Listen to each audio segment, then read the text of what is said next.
करते हुए और शिवपुराण की कथा का ज्ञान प्राप्त करने के लिए लगी। 88,000 थी, दोनों हाथों को जोड़ करके और बार बार में प्रार्थना करने, प्रभु मम कर्ण रसायन, हमारे कानों के लिए कोई अमृत रूपी कथा को श्रवण करा दीजिए, जिससे हमारे कल्याण का रास्ता दूर हो जाए। एक बार क्या हुआ, नारद जी महाराज अपने हाथ में वीणा को लेकर के और संसार के बीच में चारों तरफ भ्रमण करते हुए जा रहे थे। भूत भगवान भोलेनाथ अपने दोनों नेत्रों को बंद करके और कैलाश पर्वत में पड़ के नीचे बैठ के भगवान का भजन कर रहे थे।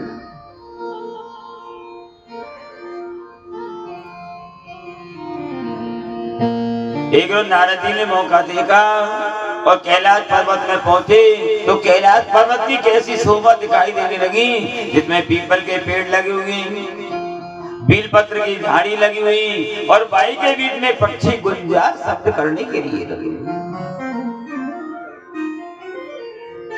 नारद जी हाथ में वीणा को लेकर के और भोले बाबा को तो प्रणाम नहीं किया और माता पार्वती के भवन में प्रवेश करने लगे। आइए नारद जी, आइए नारद जी।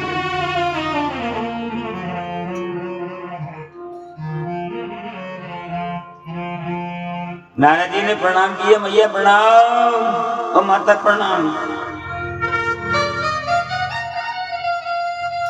तो नारद जी ने पूछा, मैया एक बात बताइए, आप मेरे लिए एक बात बताओ, आपसे भोले बाबा कपट भावना रखते हैं या नहीं रखते?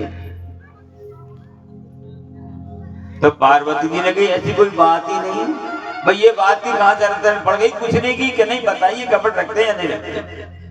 तो पार्वती ने कही, देखो मेरे से तो कोई कपट नहीं रखते, जैसा मैं कहती हूँ वैसा काम करते हैं। मैंने जब भी कोई काम किया है भोले बाबा ने मना नहीं किया। अब नारद जी धीरे धीरे पार्वती के मन को लेने लगे और पार्वती जी कह रही थी, एक बात बताइए, अगर आपके कपट भावनाएं नहीं रखते तो ये भोले बाबा के गले में मुंडन की माला किसकी है, ये बता दीजिए। अब पार्वती चक्कर में पड़ गई कि सारी बात तो कह दी लेकिन ये मेरे को पता ही नहीं है। तो नारद जी ने कहा, यही तो कपट की बात है भाई, ये तो राज की बात है, आज तक आपको पता ही नहीं। तो पार्वती जी ने ध्यान दिया, क्या कर रहे हो आप, ये मुंडन की माला कहाँ, मुंडन की माला। तो नारद से पूछे, आप जानते हो? हाँ मैं जानता हूँ भैया। तो बताइए नारद जी। तो नारद जी ने कहा, देख माता, भोले बाबा के पास में तो अमर कथा है, वो तो सुन के अमर हो जाते हैं और जब तुम मर जाती हो नहीं तो तुम्हारे ये मुंडन की माला अपने गले के बीच में डाल रहे। अब नारद जी तो आग लगा के वहां से चले गए। अभी इतना किया, पार्वती जी को तो क्रोध आ गया। जैसे अपने घर में इतना कोई औरत से कोई कह के चला जाए तो ठीक है, आने तो देखेंगे उनको। पार्वती तैयार हो गए, आने दीजिए भोले बाबा को। अब भोले बाबा तो भजन करके आए, सहज भावना में तो आए। और पार्वती तो तोप भर के तैयार बैठी हुई। और पार्वती जी ने कहा प्रभु आप तो बहुत कपटी हो। बोले ये क्या कह रही है, कोई आज तक कोई ऐसी बात नहीं, आज ये कैसे कह रही कपटी। बोले बाबा की देवी क्या बात है, मेरे बात तो बता भाई, कैसे गुस्सा आ रहा, बात बताइए। पार्वती जी की बात की जरूरत नहीं है, तुम तो बहुत कपटी हो। तुम ये बताओ पहले तो ये गले में मुंडन की माना कौन की, ये बता दिया। भोले बाबा ने विचार किया कि नारद का वाड़ा कर गया, तो सारी बात को नारद जी कह के चला। तो भोले बाबा ने कहा देवी तुमने कभी पूछी नहीं। भाई पूछती रही तो बताता मैं। तो आज बताओ ये मुंडन की माला किसकी, ये बताइए। तो भोले बाबा ने कहा धीरज तो धारण करो, बैठने तो थोड़ा, अब बैठ जाओ आप, तो मेरे बताओ किसकी माला मुंडन। भोले बाबा की देवी जीवन चक्र है, क्योंकि ऐसा कहते हैं मृत्युर्जन्म सताम वीरा देहिने से जायते। ऐसा कहते हैं मनुष्य को चाहे 1 वर्ष में मरना पड़े, चाहे 10 वर्ष में, चाहे 100 वर्ष में, चाहे 1000 वर्ष में, लेकिन मरना पड़े। और ये जीवन चक्र चलता है तो देवी आप मर जाती हो और आपके मुंडन की माला। अरे प्रभु आप तो बहुत करते हो, क्योंकि आपके पास में अमर कथा है और आपने मेरे को अमर कथा को नहीं सुनाया। तो भोले बाबा ने अब सुन लो अमर कथा, क्या दिक्कत है बोलिए। तो प्रभु अमर कथा सुनना चाहते हो। ये सूक्ष्म सारांश तो शिव पुराण में भी है, भागवत जी का। भोलेनाथ ने ऐसा ही किया, बगीचा में बैठाया, भोले बाबा ने 3 तालियों का प्रवेश किया और अमर कथा सुनाई। तो भोलेनाथ से सुना रहे तो पार्वती को नींद आ गई। और जब नींद आ गई तो सुग्रीव तोता ने कथा को सुन लिया। भोलेनाथ के आनंद पूर्वक सुना रहे थे और पार्वती को नींद आ गई। तो नींद आने का क्या कारण है भाई, नींद क्यों आई। एक बार ये निद्रा देवी भगवान के पास में गई, भोले बाबा से गई महाराज मैं आपकी शिव कथा सुनना चाहती हूँ, शिव पुराण की कथा सुनना चाहती हूँ। तो भगवान भोले बाबा ने कहा देवी अगर कोई प्राणी कथा सुनने आ जाए और उसको नींद आ जाए तो वह पलकों पे बैठ जाना और पलक पे बैठ कर कथा को सुन। बर्बाद दिए भोलेनाथ ने। तो जिन मनुष्यों को पांडाल में नींद आ जाती है तो निद्रा देवी पलकन पे बैठ के आनंद से कथा को सुनती है।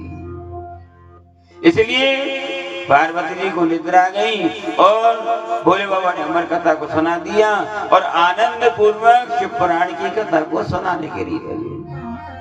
ऐसा कहते हैं कि आहार निद्रा भय शांतत्व सामान्य वेदात पशुभिः नराणाम्। शिव पुराण की कथा में लेख आया कि मनुष्य और पशु में किस चीज का अंतर है।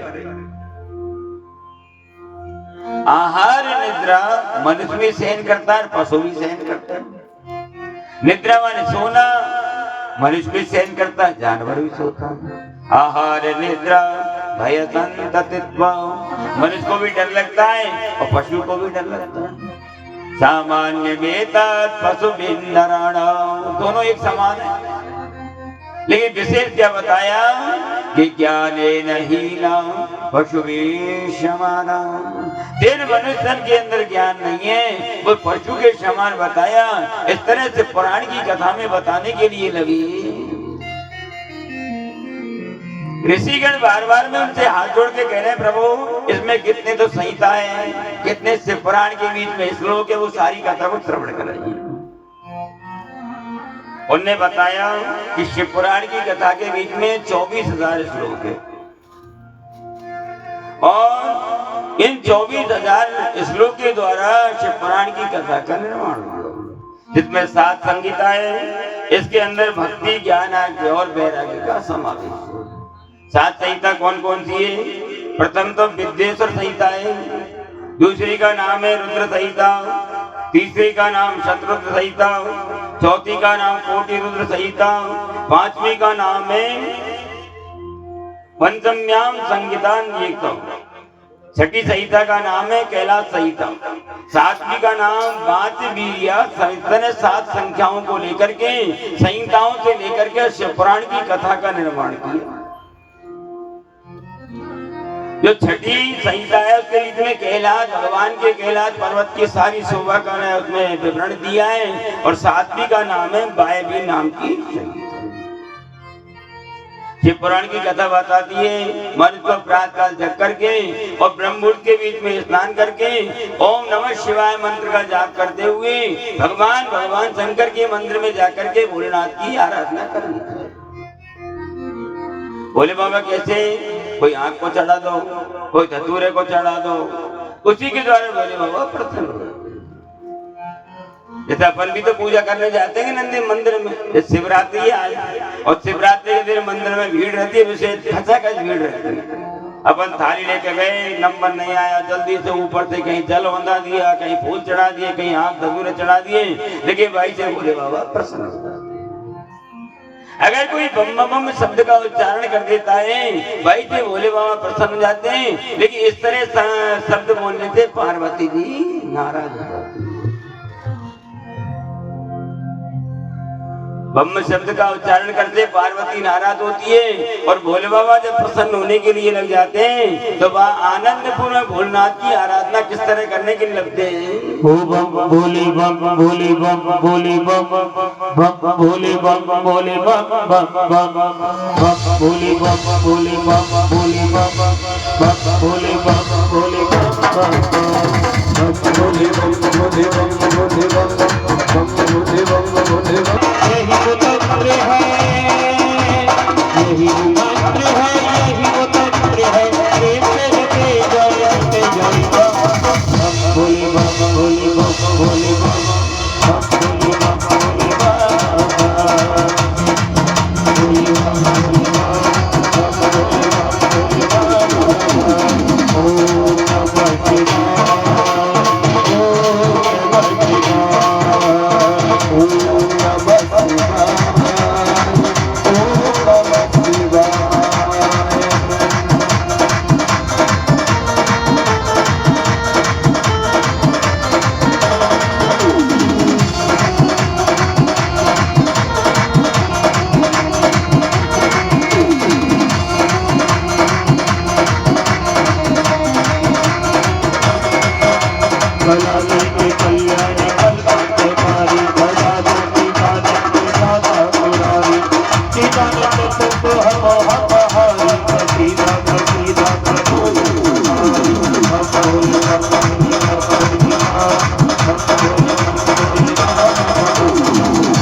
जो हाजिरी लगाते हैं भोलेनाथ के सबसे प्रिय भक्त होते हैं।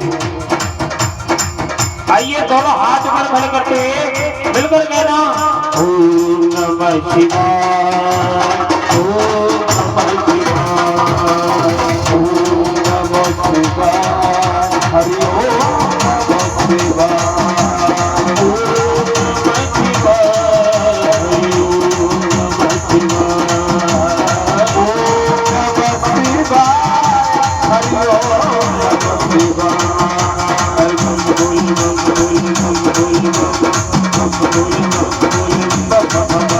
Bye.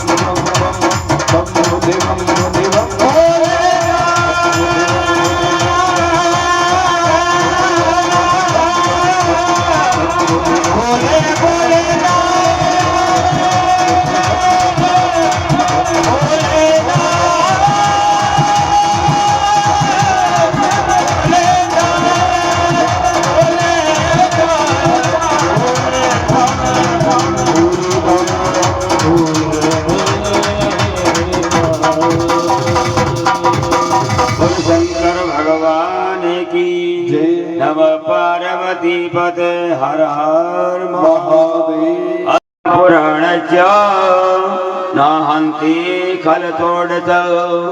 ऐसा बताया हजारों अश्वमेध यज्ञ करने से, सैकड़ों बाल पे यज्ञ करने से मनुष्य के लिए शिव पुराण की 16वीं कला के बराबर भी ये प्राप्त नहीं हो सकती।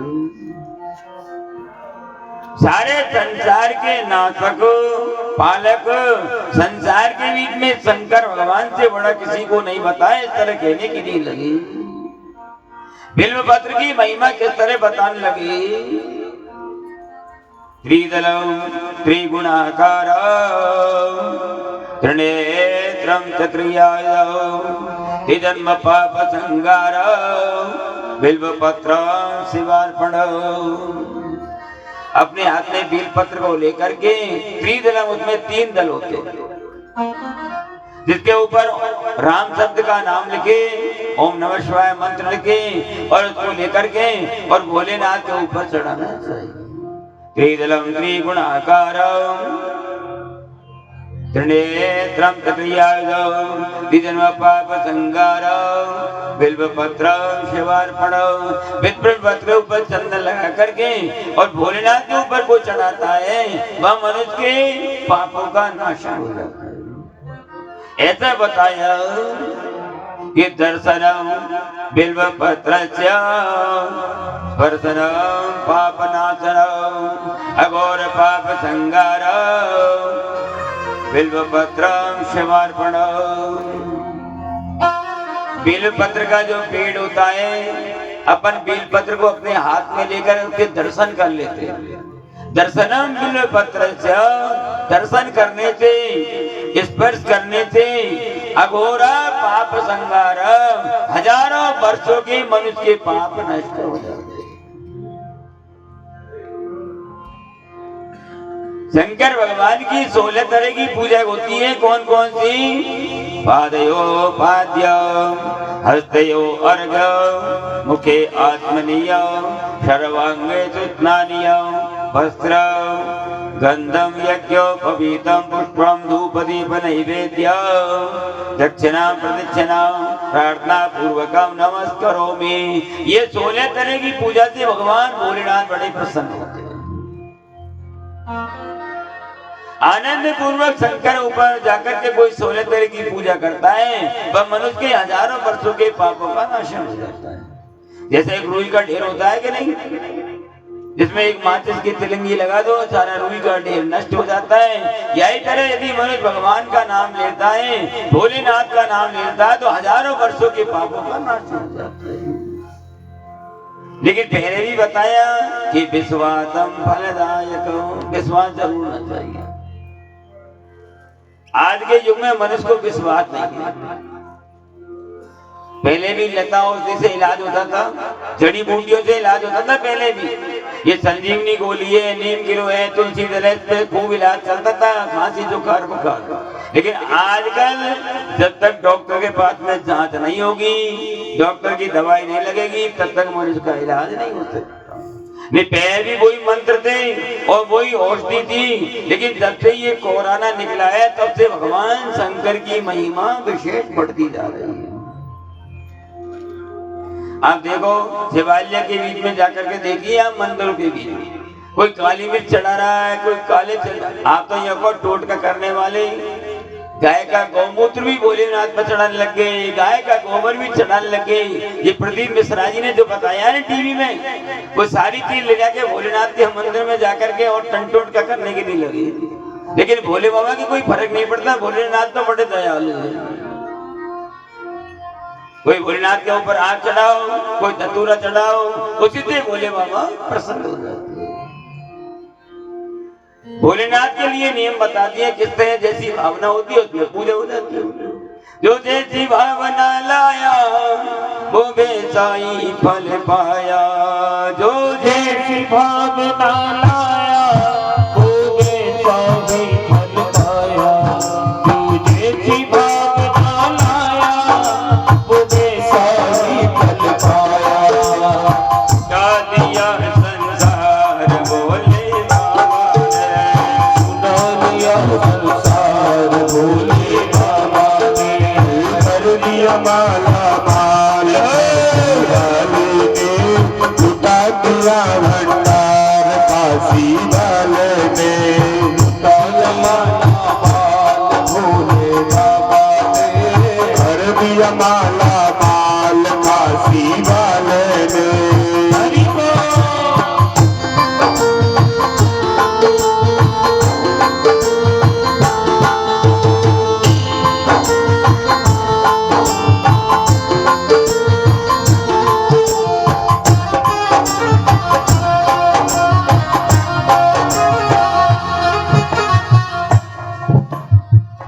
ताली बजाने से कितना फायदा होता है, कितना हाथों की रेखा अगर गड़बड़ कर रही हो तो वो सही हो जाती है। और अगर किसी को बीपी की परेशानी हो, किसी को बीपी हाई हो, किसी को लो हो, डॉक्टर के पास जाओगे तो जांच करानी पड़ेगी, दवाई लेनी पड़ेगी, शक्कर बंद कर दो, घी बंद कर दो, तेल बंद कर दो, सूखी रोटी खाओ बीपी। लेकिन भगवान के मंदिर में भगवान की कथा सुनने ले जाओ तो आपको ना तो दवाई की जरूरत है और न जांच की, किस चीज की, दोनों हाथों की। ताली बजाने केवल आपको, लेकिन एक बात ध्यान रखना, ऐसा नहीं हो कि हाई की जगह लो और लो की जगह हाई का बटन दब गया नहीं तो सीधे साइड एक अटक गए। ध्यान रखना। लुटा दिया भंडार काशी वाले ने कर दिया माला काशी वाले ने लुटा दिया भंडार काशी वाले ने कर दिया माला काशी वाले ने। जैसी भावना लाया वो वैसा ही फल पाया, वो जैसी भावना लाया वो वैसा ही फल पाया।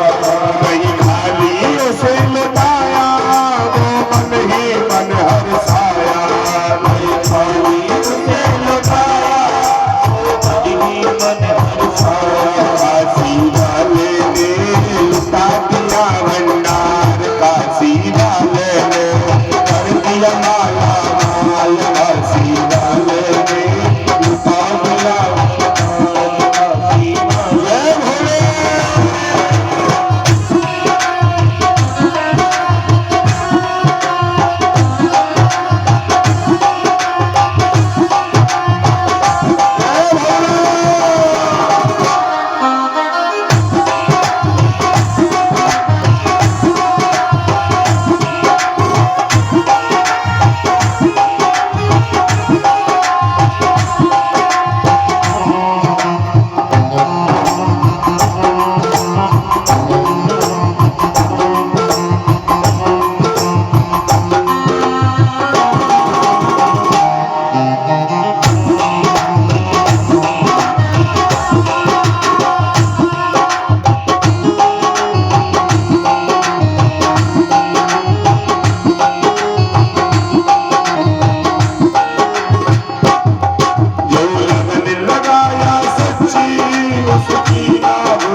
ये मनुष्य का जो शरीर है वो क्षणभंगुर है, इसका विश्वास नहीं करना चाहिए। ये अपना जो शरीर है नहीं, ये क्षणभंगुर है, इसका कोई विश्वास नहीं करना चाहिए। आज है कल रहेगा या नहीं रहेगा। किस तरह क्षणभंगुर जी बन के कलिया, कल प्रात को जान खिली न खिली, मलिया चल की तुझ सी तलगल, सुगंध समीर चली न चली, कली काले कुठार लिए फिरता, तब नम्र से ओट जिली न जिली, डटले अरिनाम अरि रसना, काय अंत समय में मिली न मिली। ये मनुष्य का शरीर क्षणभंगुर है, इसका विश्वास नहीं करना चाहिए। आज है कल होगा, यह नहीं होगा। आनंद से पुराण की कथा को सुनते हुए सारे संसार को समय बना देना चाहिए। भगवान शंकर यदि कोई नाक को मूंझ ले, ये भोलेनाथ की आराधना करने वाले से प्रसन्न हो जाते हैं। ऐसा कहते हैं भगवान विष्णु और ब्रह्मा जी भक्त की परीक्षा लेते हैं। विष्णु भगवान क्या करते हैं, जैसे सुनार होता है कि नहीं, जो सोने को तपा करके और शुद्ध सोने को अलग करता है और मेल को अलग करता है, और उसके बाद भगवान प्रसन्न होते हैं। ब्रह्मा जी के कोई फर्क नहीं पड़े, ब्रह्मा जी तो जो तुम्हारी इच्छा वो करो। ब्रह्मा जी की अगर कोई दुष्ट भी आके ब्रह्मा जी की तपस्या करे तो केवल वरदान दे देता था, तो भगवान विष्णु संभालेंगे पीछे। भाई कोई संकट आ जाए तो भगवान जाने, हमने दे दिया वरदान। और भोले बाबा कैसे, कोई नाक को मूंझो, कोई भगवान का नाम लो, आंख चढ़ाओ, धतूरा चढ़ाओ, वैसे भोलेनाथ। भगवान भोलेनाथ की माया बड़ी विचित्र है। एक बार क्या हुआ, भोलेनाथ के सामने नारद जी बैठे हुए और नारद जी ने कही प्रभु आपकी माया में देखना चाहता हूँ। ऐसा कहते हैं भोले बाबा की माया बड़ी विचित्र, आपकी माया देखना चाहता हूँ। भोले बाबा ने अगर माया को देखना चाहते हो तो एक काम करो, तुम संसार में घूमने चले जाओ। कि नहीं प्रभु मैं तो माया देखना चाहता हूँ, मुझे माया दिखाओ। भोले बाबा ने पल्ला झाड़ दिया कि तुम एक काम करो, भगवान कृष्ण के पास में जाकर के और भगवान से कहो भाई मैं माया के दर्शन करना चाहता हूँ। नारद जी चले भगवान के पास में गए, प्रभु प्रणाम। बोलो नारद जी कैसे है प्रभु, आपकी माया, भोले बाबा की माया, उसके दर्शन भोलेनाथ ने मना कर दिया, लेकिन आप दिखाओ माया कैसी होती है। भगवान ने कहा चलो। अब भगवान नारद जी को लेकर के और संसार के बीच में घूमते हुए पहुंचे, तो नारद जी को तो वहीं छोड़ दिया और नारद जी के साथ में भगवान अर्जुन को लेकर के और यमुना महारानी के बीच में स्नान करने को चले गए, क्योंकि अर्जुन की भी इच्छा हो रही है दर्शन करने की माया की। संसार में ऐसा कोई प्राणी नहीं जिसको परमात्मा की माया नहीं लगी हो, कि नहीं को अस जन्मा जग माई, नहीं को आसा प्रभुता पाही ताहि मत नाहि, प्रभुता पाही ताहि मत नाहि, नहीं को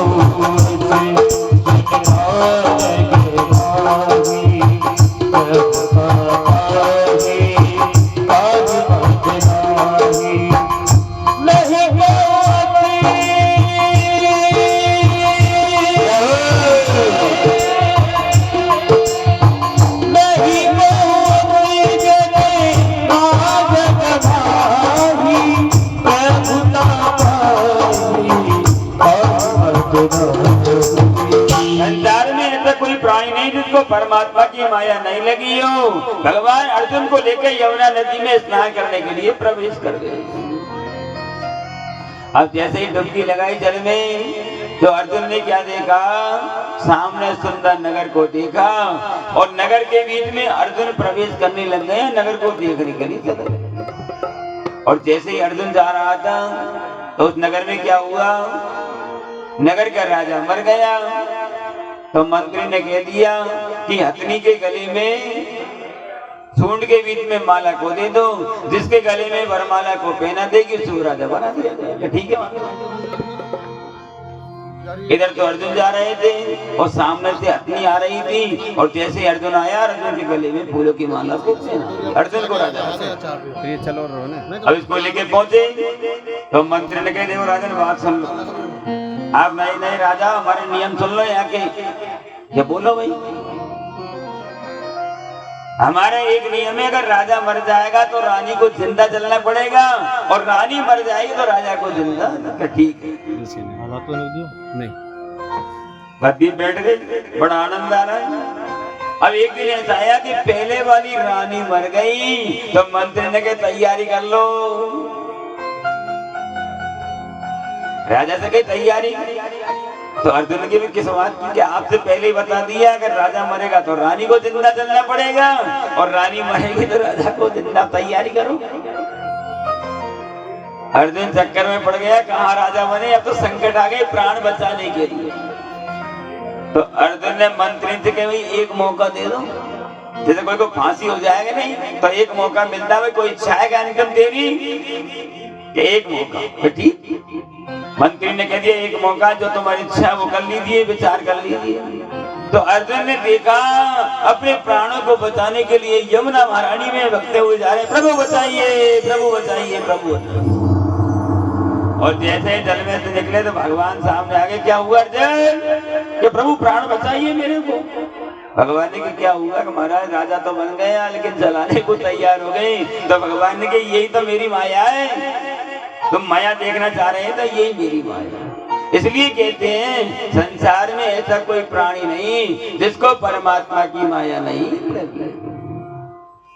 एक बार नारद जी के ऊपर माया बैठ गई तो नारद जी को बंदर का मुखड़ा देना, और रावण के ऊपर बैठी तो रावण के वंश का नाश करवा दिया। किस तरह? परमात्मा की माया बड़ी विचित्र, किस तरह बताया? सबको नाच नचाए गई रे माया की चिड़ैया। सभी मीठी मीठी तालियां बजाते हुए भजन का आनंद लेते हुए सभी को नाच नचाए गई रे माया की चिड़ैया। अरे माया की चिड़ैया देखो माया की चिड़ैया। हर सबको नाच नचाए गई रे माया की चिड़ैया। सबको नाच नचाए गई रे माया की चिड़ैया। सबको नाच नचाए गई रे माया की चिड़ैया। सबको नाच नचाए गई रे माया की चिड़ैया। हरि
वंश को नाश कराए गई रे माया की चिड़ैया। और थोड़ा हाथ में धर करके सीधे सीधे हाथ में कर, सीधे दिए हाथ चलकर कहना वंश को नाश कराए गई रे माया की चिड़ैया। वंश को नाश कराए गई रे माया की चिड़ैया। माया की चिड़ैया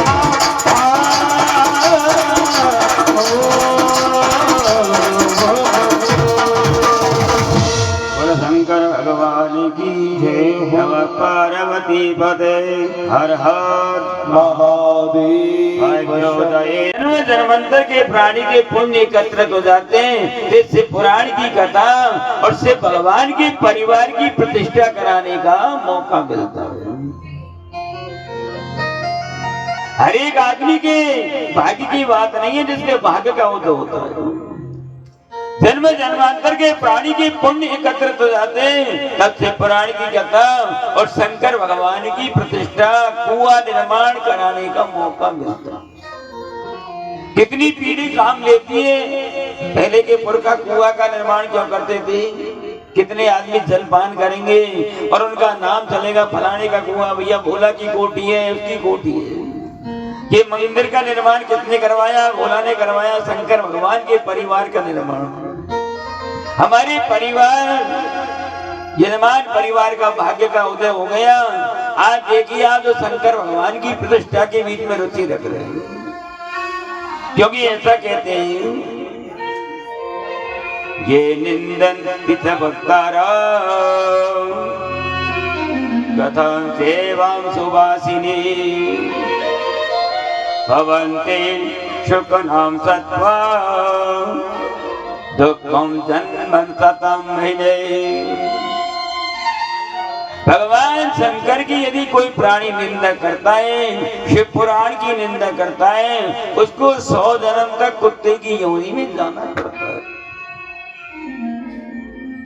भगवान शंकर की शिव पुराण की निंदा करने वाले के लिए और बहुत से प्राणी दूसरे की चुगली करते हैं। भगवान की कथा में चुगली जो करता है उसको दूसरे जन्म में गधे की योनि को प्राप्त होना पड़ता है। वार्तारं सकलिंदं च त्रिविंडं मूलिकं तथा कुष्मांडं मल्लिकार्जुन मूले ऋद्वं कथा श्रुति। ऐसा कहते हैं शिव पुराण की यदि कोई प्राणी कथा को सुनता है तो कथा व्रती के क्या नियम बता दे। इसको बैंगन को नहीं खाना चाहिए। शिव पुराण की कथा को अपन 7 दिन के लिए सुन रहे हैं तो बैंगन नहीं खाना चाहिए, मूली नहीं खानी चाहिए, लहसुन नहीं खाना चाहिए, प्याज नहीं खाना चाहिए, तामसी वस्तुओं का प्रयोग बंद कर देना चाहिए। क्योंकि भोले बाबा परमात्मा त्रिगुणी है, तमोगुणी, रजोगुणी, सतोगुणी। ये तामसी वस्तुओं को छोड़ करके और 7 दिन तक आनंद से भगवान की कथा को श्रवण करना चाहिए। भोले बाबा ने कौन से अवतार धारण किए? शंकर भगवान ने 19 अवतार धारण किए। वो कौन कौन से थे? पहला अवतार तो वीरभद्र भगवान का हुआ, दूसरा अवतार प्रहलाद नाम के भगवान का हुआ, चौथा नंदी का, 5वां भैरव का, अश्वत्थामा सर्वावतार हुआ, बृहस्पति नाम का अवतार हुआ, दुर्वासा नाम का अवतार हुआ। भगवान ने हनुमान जी महाराज का भी अवतार धारण किया। वृषभ नाम के अवतार को भोले बाबा ने धारण किया। भोले बाबा ने यतिनाथ का अवतार धारण किया। कृष्ण दर्शन के लिए भोले बाबा ने माता यशोदा के भवन में जाकर के और भोले बाबा ने कृष्ण अवतार के रूप में रूप को धारण किया। भोले बाबा ने अवधूत अवतार धारण किया। भोले बाबा ने भिक्षु बरी नाम का अवतार धारण किया। भोले बाबा ने सुरेश्वर नाम का अवतार धारण किया। एक किरात नाम का अवतार धारण किया। एक ब्रह्मचारी का अवतार धारण किया। एक सुनटन नरक नाम का अवतार को धारण किया और 19वां भगवान ने यक्ष अवतार धारण किया। ऐसा कहते हैं भगवान के अनेक अवतार हैं, अनेक नाम है कि कोई गणना नहीं कर सकता। किस तरह बताया कि हरि अनंत, हरि कथा अनंता, हरि अनंत हरि कथा हरि अनंत हरि कथा कहीं नहीं बहु कहीं नहीं बहु मेरी कथा हरि अनंत हरि कथा हरि सुनहि बहु विधि सब सनाता हरि अनंत हरि कथा अनंता हरि सुनहि बहु विधि सब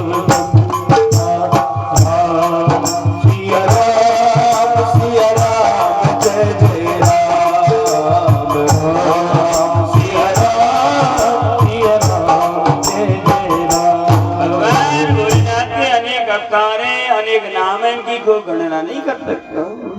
जैसे अपन रात्रि के समय आकाश के बीच में तारों को गिन नहीं सकते, बरसात में धूली के कणों को बूंद को नहीं गिन सकते, आंधी के कणों को प्राणी नहीं गिन सकते, यही तरह भगवान भोलेनाथ के अनेक अवतार अनेक नाम इनकी कोई गणना नहीं कर सकता। शिव पुराण की कथा में बताया कि मनुष्य को कोई चीज में लिप्त नहीं होना चाहिए,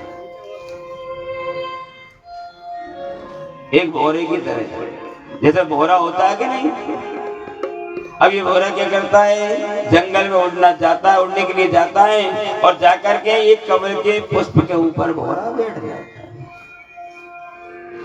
लेकिन पुष्प के बीच में से रस को खींचने लगा तो बड़ा आकर्षण आ गया और इतना मदान हो गया कि सायंकाल का समय हो गया और कमल का पुष्प बंद हो गया तो भौरा भी इसके अंदर बंद हो गया। क्यों? क्योंकि रस को खींच रहा है नहीं। जैसे अपन गृहस्थी में निवास करते हैं और गृहस्थी को चलाने के लिए स्त्री पुत्र इनके बीच में बशीभूत हो जाते हैं, यही तरह भौरा भी कमल के अंदर बैठ करके बशीभूत हो पूरी रात निकली। अब ये भौरा क्या विचार करने लगा कि रात्रिर्गमे क्षति भवे क्षति सो प्रभात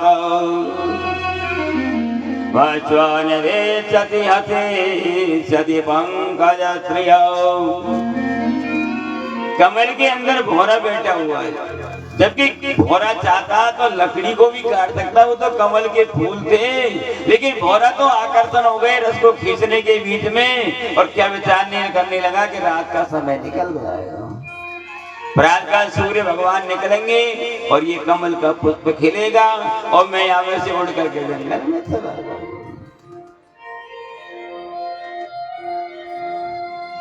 देव की गति क्या हुआ कि हा हंत हंत नल्ली गदे ओ दहारो।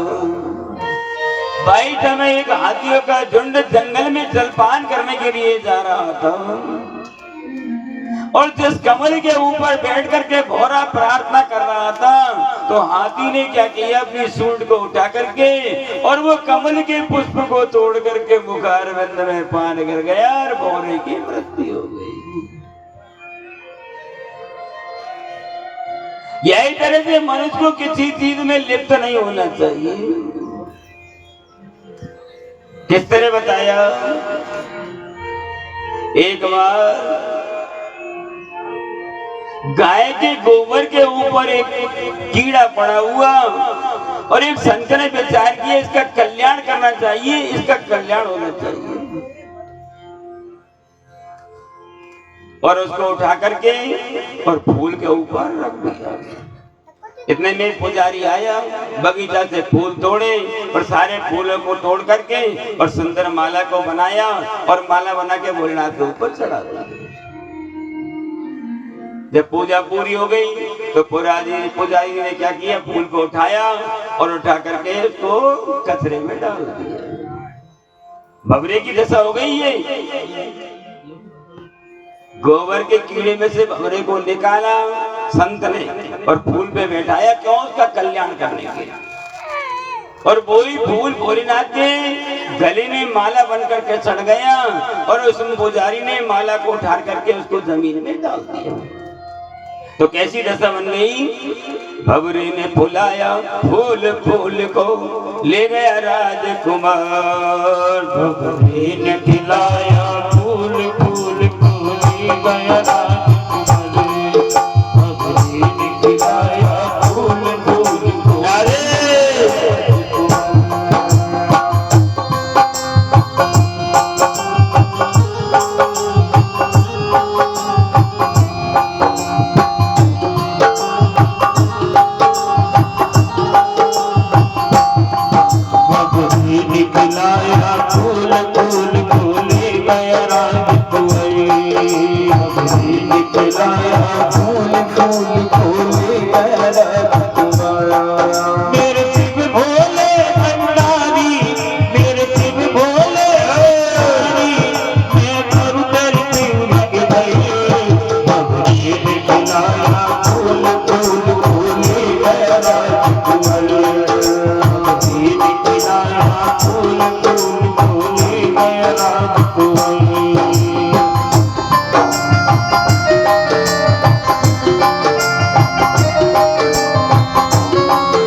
गंगा कालिंदी संगमे प्रयागे परमे पुण्य ब्रह्मलोकस्य वर्तमनि।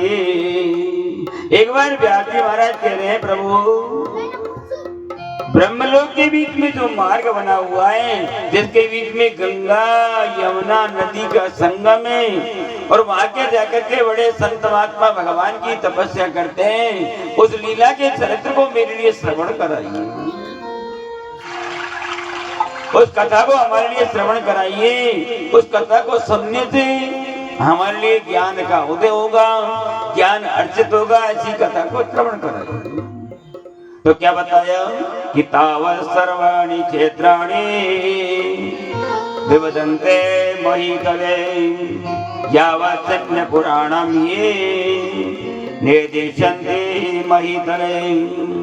जब तक ये पृथ्वी लोक के बीच में घोर कलयुग नहीं आएगा, तब तक मनुष्य के लिए विपत्ति की प्राप्ति होती रहेगी, ऐसा बताने के लिए नहीं।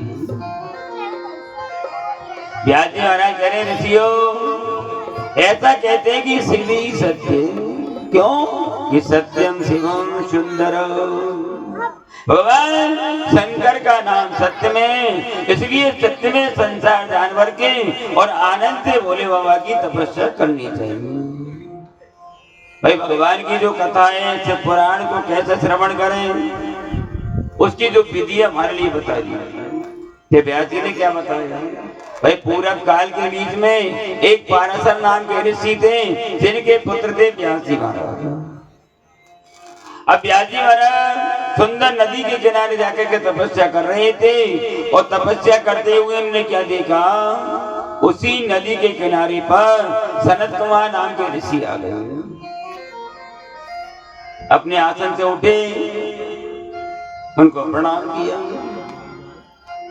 ये सनत कुमार नाम के ऋषि कौन है? भगवान के अवतार है ये। भागवत में बताया कि नहीं, सनक सनंदन सनत कुमार नाम के ऋषि। एवं प्रथम सकार कौमार सर्ग संस्थित। सनकादिक नाम के ऋषि की कैसी अवस्था है? 5 वर्ष की। ये भगवान के वैकुंठ में दर्शन करने जाते थे। अब एक बार दर्शन करने जा रहे थे तो भगवान के द्वारपाल थे, देवदेव ने रोक दिया। सनकादिक नाम के ऋषि ने श्राप दे दिया, 3 जन्म तक आसुरी योनि को धारण करोगे। द्वारपाल हरि के प्रिय दो, द्वारपाल हरि के प्रिय दो, जय और विजय पाल सबको, जय और विजय पाल सबको, द्वारपाल हरि के प्रिय दो, जय और विजय पाल सबको। सनकादिक नाम के ऋषियों ने श्राप दे दिया, 3 जन्म तक आसुरी योनि को धारण करोगे। पहले जन्म में हिरण्याक्ष हिरण्यकश्यप नाम के दैत्य बनोगे। दूसरे जन्म में रावण और कुंभकर्ण नाम के दैत्य बनोगे। और तीसरे जन्म में शिशुपाल दंत वक्र के नाम के दैत्य बनोगे। और भगवान तुम्हारा कल्याण करेंगे। जब ये दरवाजे पे पहुंचे तो 6 दरवाजे को पार तो कर लिया, 7वें पे जाने नहीं दिया। ब्राह्मण देखा, ब्राह्मण क्रोध आ रहे, दुष्टो भैया तो वैकुंठ है, वैकुंठ में तो कोई क्रोध की भावना ही नहीं होनी चाहिए। क्योंकि वैकुंठ में क्या बताया कि विप्र प्रसाद हरणी धरोह। जब भगवान को मालूम चल गया कि ब्राह्मणों ने द्वारपालों को श्राप दे दिया तो भगवान सिंहासन से उठ के खड़े हो गए और ब्राह्मणों से कह रहे हैं आपने अच्छा किया इनको श्राप दिया। तो भगवान क्या कहते हैं कि विप्र प्रसाद धरणी धरोह, विप्र प्रसाद कमल बरोह। भाई मैंने ब्राह्मणों के आशीर्वाद से रूप धारण कर लिया। भगवान विष्णु सनत्कार नाम के ऋषियों के सामने खड़े हुए और इस तरह कह के भगवान चले गए। और इधर बताया कि सनत्कार के नाम के ऋषि आ गए। व्यास जी महाराज उनके चरणों में गिर गए, प्रभु कल्याण का रास्ता बनाने के लिए भगवान की कथा को श्रवण कराइए।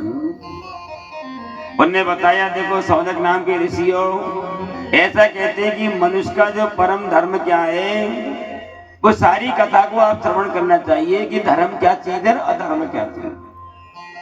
भाई 2 चीज होती है, धर्म और अधर्म। तो धर्म तो क्या बताया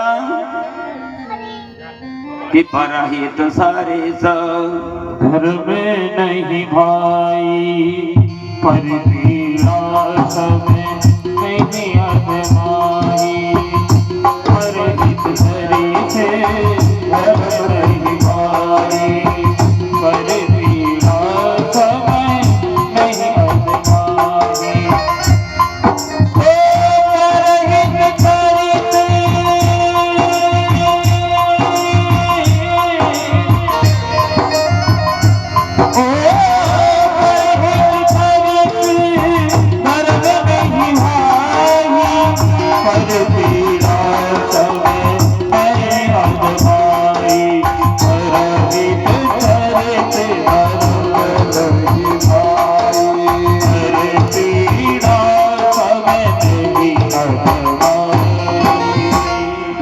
के लिए परोपकार करना सबसे बड़ा धर्म बताया और दूसरे की आत्मा को ठेस पहुंचाना सबसे बड़ा अधर्म बता दिया। भाई अपन से कोई चीज नहीं बन सके तो दूसरे की आत्मा को नहीं दुखाना चाहिए। जैसे अंतकार होता है कि नहीं, भिखारी आटा मांगने के लिए घर घर जाता है। अगर आपके पास में नहीं है तो नहीं देना चाहिए, लेकिन आप शब्द नहीं कहना चाहिए। ये अंतकार क्या करता है, गांव में आटा मांगने जाता है तो अपन 2 चौटी लाके आटा उसकी झोली में डाल देते हैं तो अपने हाथ का पाप निकलता है। और जिस दरवाजे पर पहुंच गया और जिसने उसकी सेवा नहीं करी तो वो क्या करता है, पूरे गांव के पापों को ला करके और उसी के मकान पर छोड़ करके चला जाता। कटु वचन नहीं कहने चाहिए। क्यों? क्योंकि भगवान की आत्मा को बड़ी ठेस पहुंचती है, उसके लिए दुख देते हैं, उसके लिए कष्ट देते हैं, पीड़ा देते हैं।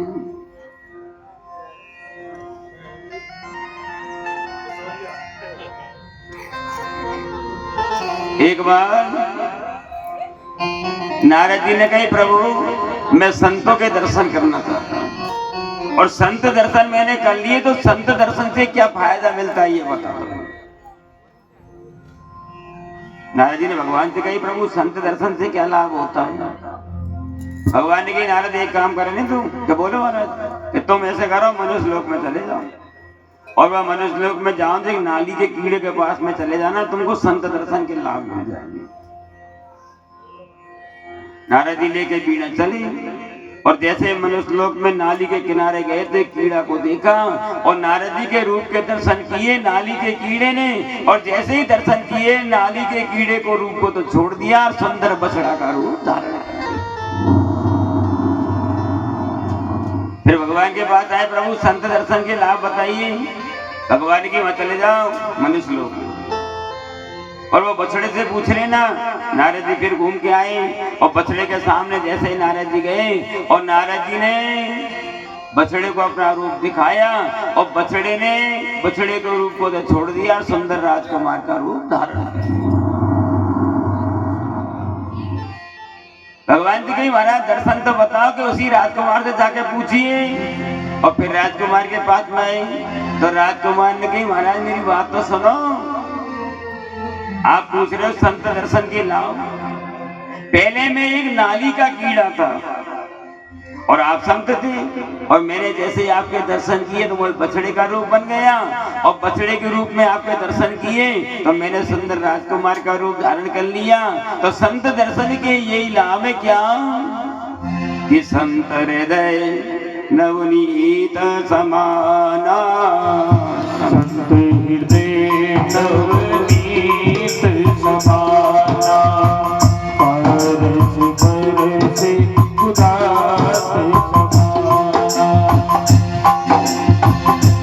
संत हृदय नवनीत समाना, संत हृदय नवनीत समाना, सदा कभी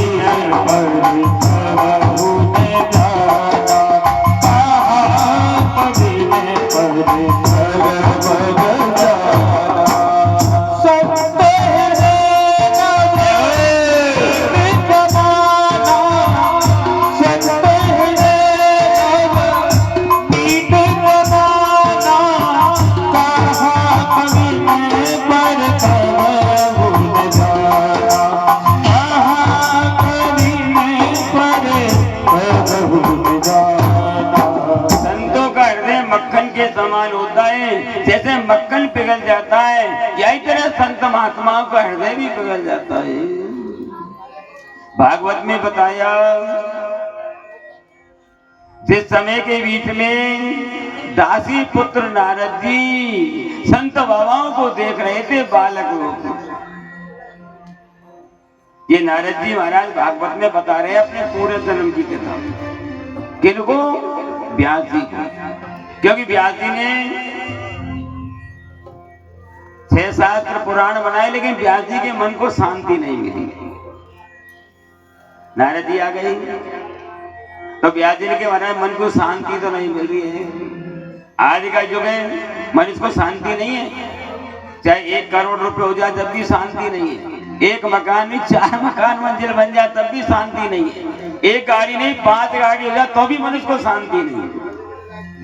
यही तरह व्यास जी को शांति नहीं मिली। 17 पुराण बना दिए लेकिन मन को शांति नहीं मिली।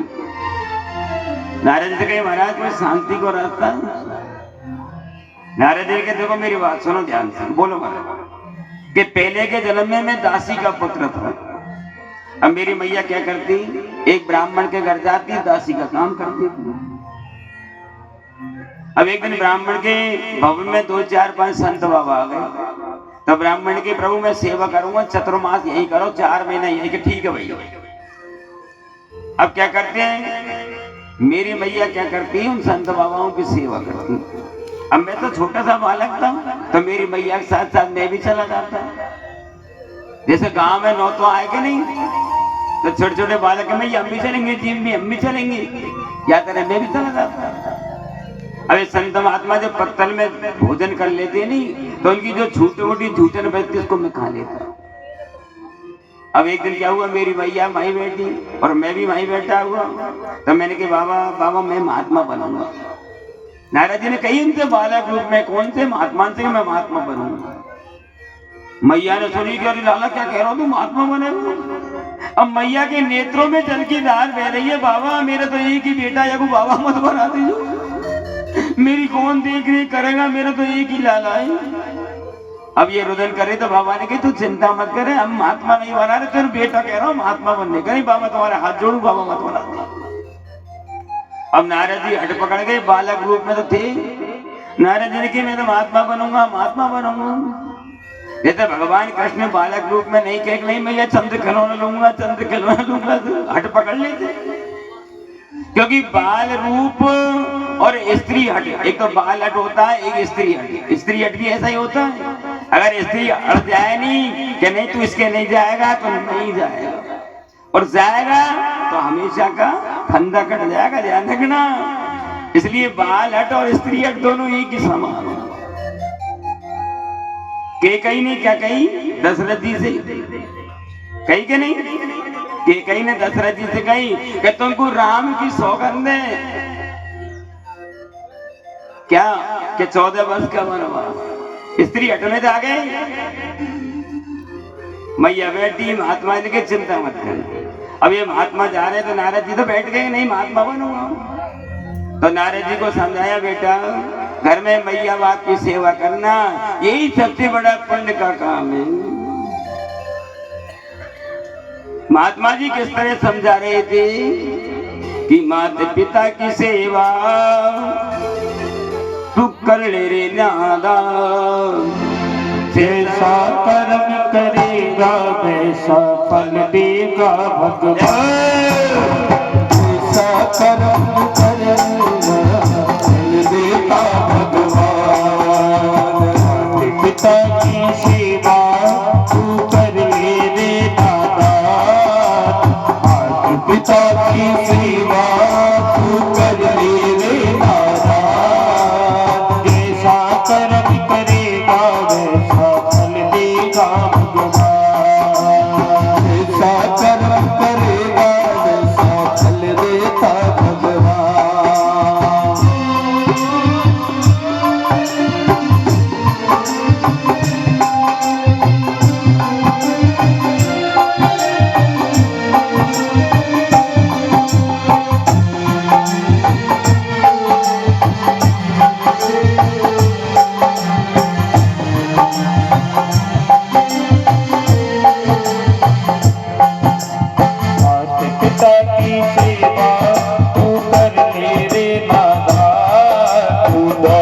पिता की सेवा कर ले रे दादा। जैसा कर्म करेगा वैसा फल देगा भगवान। जैसा कर्म करेगा वैसा फल देगा भगवान।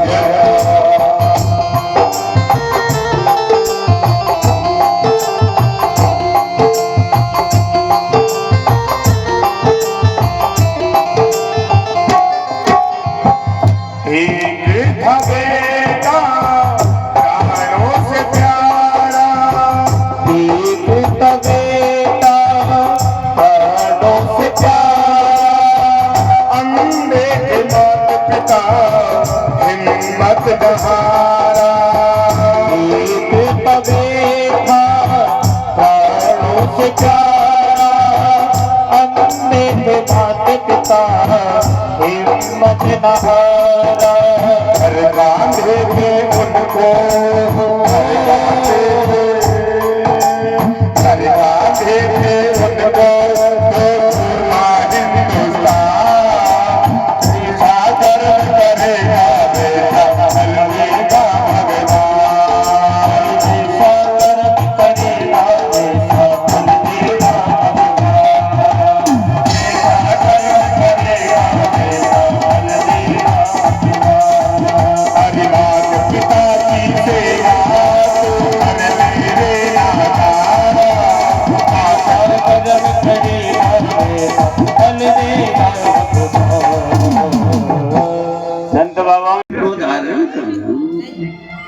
चार आश्रम होते हैं, कौन कौन से? एक तो ब्रह्मचर्य आश्रम, एक गृहस्थाश्रम, वानप्रस्थ आश्रम और चौथे का नाम है संन्यास।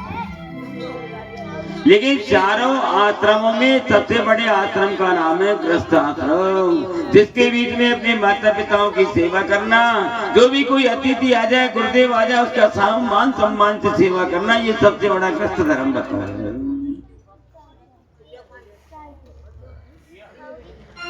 व्यास जी महाराज ऋषियों के लिए बार बार में इस तरह की भगवान की कथा को श्रवण कराने लगे और व्यास जी महाराज ने कह दिया कि कर्मणा देवनेत्रेण जंतुर्देहो प्रपत्तयो। शिव पुराण में लेख आया प्रभु जीव की उत्पत्ति कैसे होती है, भैया जीव कैसे पैदा होता है और कैसे नाश हो जाता है, चरित्र सुनाइए। तो व्यास जी ने क्या बताया कि कर्मणा देवनेत्रेण जंतुर्देहो प्रपत्तये। ऐसा कहते हैं स्त्री का रज और पुरुष का वीर मिलकर के जीव बन जाता है। 1 महीने का समय होता है तो जीव का सिर बन जाता है, दूसरे महीने में हाथ पैर बन जाते हैं, तीसरे महीने में नख अस्थि, चौथे महीने में 7 धातु बन जाती है और 5वें महीने में जीव को भूख लगने के लिए। और जब 6ठा महीना आता है तो जीव माता की दाई कुक्षा में सुपड़ करने पड़ा। 6ठा महीना निकलता है और 7वां महीना जब आता है तो जीव भोलेनाथ से क्या आराधना करता है कि तस्योपपन्न गवितं यदि तेन माया। 7वां महीना जब आता है तो जीव कहता है भोले बाबा मुझे बाहर निकालने, मैं आपका भजन करूंगा। मैया अगर कोई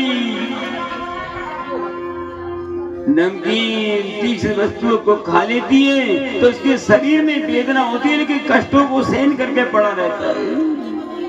8 महीना निकल जाते हैं और 9 महीने का समय आता है तो प्रसूत वायु चल जाती है और जैसे ही वायु चलती है और मैया के गर्भ से जीव निकल करके बाहर आ जाता है।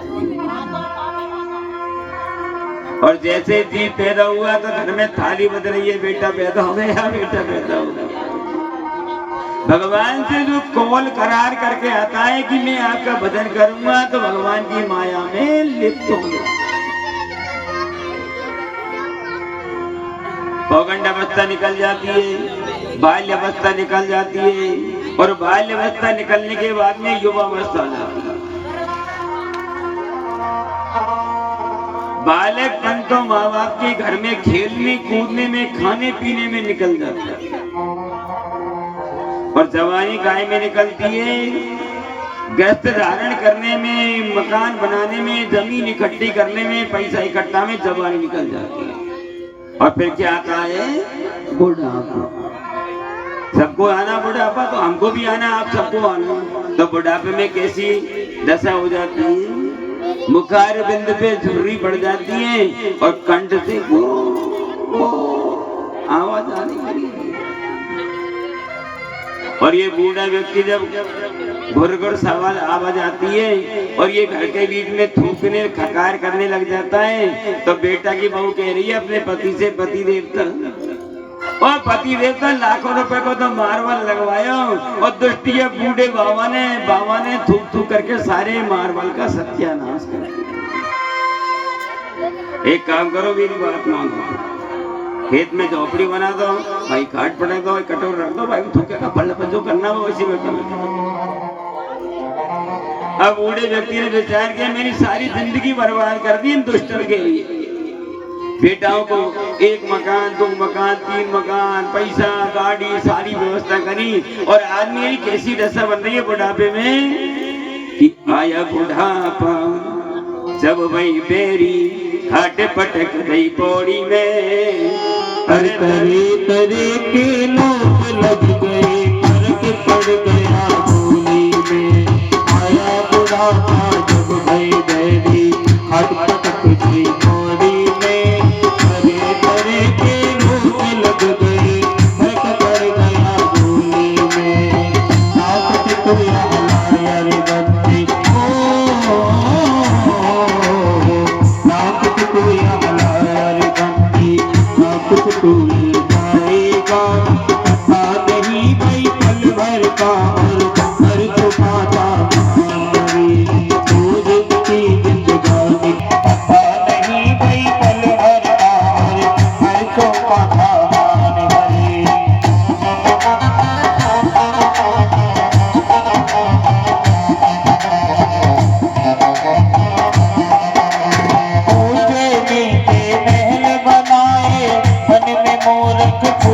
रहा, ऊंचे नीचे महल बनाए, मन में मूर्ख फूल रहा। देख देख कर बड़ी संपदा, गाँव पानी भूल रहा। देख देख कर कुटुंब संपदा, गाँव पानी भूल रहा। तेरी मेरी करता डोल, तेरी मेरी करता डोल, तेरे नहीं जाने ना, पता नहीं भाई बल भरता और का सामान करे। दो दिन की जिंदगानी की खातिर घर का तूफान करे। पता नहीं भाई बल भरता और घर का सामान करे। घर का सामान भरे, घर का सामान भरे। बोलो शंकर भगवान की नव पार्वती पते। हर हर महादेव। मनुष्य की ऐसी दशा बनी। निरपि जननी जठरी शयन, पुनरपि जननम पुनरपि मरणम। पुनरपि जननी जठरी शयन। भगवान भोलेनाथ ने बताया कि पुनरपि जननम, पहले तो जन्म को लेता है, बाल्य अवस्था निकलती है, औगंड अवस्था निकलती है, जवानी निकलती है, बुढ़ापा आता है। और जब बुढ़ापा आए तो भगवान भोले बाबा से बाबा, भोले बाबा के बोल कि एक बार बुढ़ापे से मुक्ति दिला दे, मैं तेरा भजन करूंगा। बुढ़ापे से मुक्ति दिला दे, मैं आपका भजन करूंगा। भोले बाबा ने कहा दुष्ट, तो तू मैया के गर्भ में पड़ा हुआ नहीं, बाटे में भी यही कही कि मुझे निकाल दो, मैं भजन करूंगा। नहीं नहीं नहीं नहीं, तो क्या बताया सबसे बड़ा सुख कि पुनरपि जननम पुनरपि मरणम पुनरपि जननी जठरी संजय। ये संसारे अति विस्तारे, माया पारे पाई मुरारी। भज गोविंदम भज गोविंदम गोविंदम भज गूढ़मति। भज गोविंदम भज गोविंदम गोविंदम भज गूढ़मति। अरे दुष्ट प्राणी, केवल भगवान का भजन करेगा तो कल्याण होगा, बाकी सारी संसार की वस्तु नाशवान इसके चक्कर में। पुनरपि जननम पुनरपि मरणम, पुनरपि जननम पुनरपि मरणम। पुनरपि जननी जठरी शयनम। भज गोविंदम भज गोविंदम गोविंदम भज मूढ़मति। गोविंदम भज मूढ़मति, भज गोविंदम भज मूढ़मति।